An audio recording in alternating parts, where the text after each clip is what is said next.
बिल्लाहि मिनश्शैतानिर्रजीम बिस्मिल्लाहिर्रहमानिर्रहीम। अस्सलामु अलैकुम वरहमतुल्लाहि वबरकातुहू। तमाम दोस्तों को चैनल के अंदर खुश आमदीद कहते हैं। बात करने वाले हैं मोहब्बत के बहुत ही पावरफुल वजीफ़ा के हवाला से। उससे पहले तमाम लोग जो चैनल पर नए हैं काइंडली चैनल को सब्सक्राइब करें और बेल आइकन को प्रेस करें ताकि आने वाली तमाम वीडियोज़ आप तक आसानी के साथ पहुँच सकें। बात करते हैं आज के वजीफ़े पर। किसी को अपना दीवाना बनाना हो, किसी को अपना ग़ुलाम करना हो, किसी के दिल में अपनी बेपनाह मोहब्बत पैदा करनी हो तो आसान वजीफ़ा करें। इंशाअल्लाह ताला बहुत ही पावरफुल वजीफ़ा है।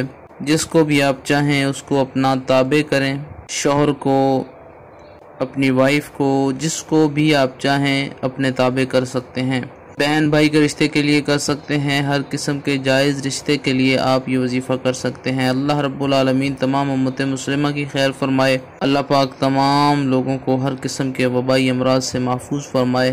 जो लोग परेशान हैं अल्लाह रब्बुल आलमीन उनकी परेशानियों को दूर फरमाए। आपने करना क्या है, बिस्मिल्लाहिर्रहमानिर्रहीम पढ़कर शुरू करें। अव्वल में 3 बार दरूद पाक, कोई भी दरूद पाक पढ़ लें। 1 बार सूरह अल-फातिहा पढ़ें, 30 बार या वदूदो पढ़ें और 33 बार 33 टाइम सूरह अल-कौसर पढ़ें। आखिर में 3 बार दरूद पाक पढ़ लें। जिस इंसान के दिल में आप अपनी मोहब्बत डालना चाहते हैं, अगर उसकी तस्वीर आपके पास है तो उस पर भी दम कर सकते हैं, फूंक मार सकते हैं। अगर आपका महबूब दूर है तो उस जानिब मुँह करके फूंक मार सकते हैं या उसका नाम लेकर ये कलिमात बोल सकते हैं कि उसके दिल में आपकी बेपनाह मोहब्बत अल्लाह रब्बुल आलमीन जायज़ तरीके से डाल दे। इंशाअल्लाह ताला ज़रूर फ़ायदा हासिल होगा। मज़ीद वीडियोज़ और अपडेट्स के लिए चैनल को विज़िट करें। अस्सलामु अलैकुम वरहमतुल्लाहि वबरकातुहू।